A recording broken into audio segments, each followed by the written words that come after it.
A standard political rally is a highly choreographed event. Speeches are planned, crowds are vetted, and every minute is accounted for. But on a sweltering July evening in Butler, it took exactly 75 seconds for that coordination to collapse into an active assassination attempt. To understand how a former US president survived, we have to look past the political noise. We have to break down the exact millimeters and milliseconds that dictated the outcome. It's July 13th. The setting is Butler, Pennsylvania, a working-class town in a vital swing state. Tens of thousands of people have gathered at the farm show grounds. Most are standing or sitting directly in front of the stage, with bleachers flanking the left and right sides. To secure a footprint this massive, the Secret Service deploys specialized counter-snipers.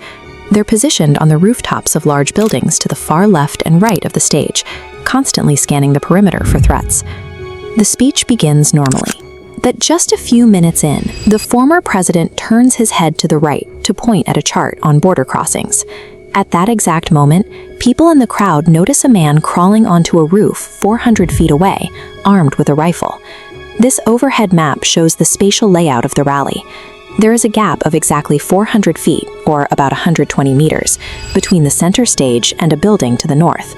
For reasons still being investigated, the roof of this building was left unsecured. The man occupying that unguarded vantage point is 20-year-old Thomas Matthew Crooks. He is armed with an AR-15 semi-automatic rifle, a weapon legally purchased by his father. Down on the ground, bystanders realize what's happening. They see the gunman in plain sight. Panic sets in as the crowd starts pointing and shouting, desperately trying to alert local police and security agents. The crowd had identified the danger, but the security apparatus did not move to stop it. Before any agent could intervene, 3 shots broke the silence.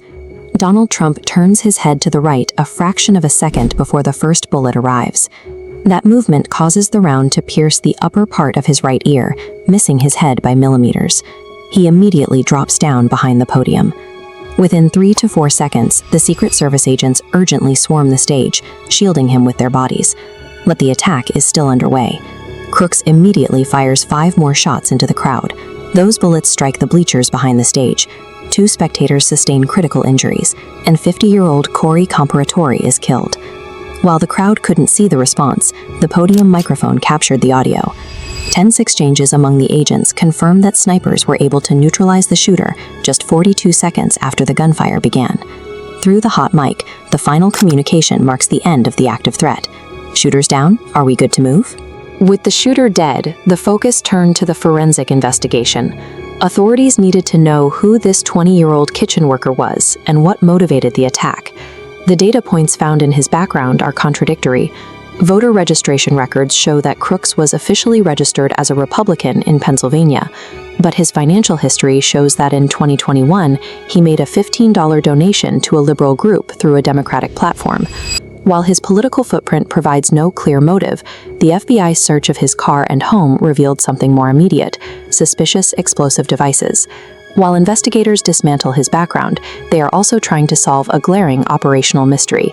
A roof with a direct line of sight to the stage was left completely unsecured. Analysis of the security failure clearly suggests jurisdictional blind spots.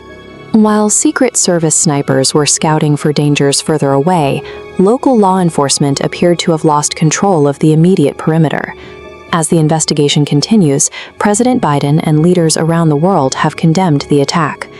Exactly 75 seconds after ducking to the ground, Trump rose from the podium. Before being rushed to the hospital, he paused to raise his fist and mouth the words "fight, fight, fight" to the crowd. In just over a minute, a catastrophic vulnerability in the nation's security apparatus was exposed. These 75 seconds revealed a breakdown in coordination that resulted in a tragic loss of life and an outcome that was nearly decided by just a few millimeters.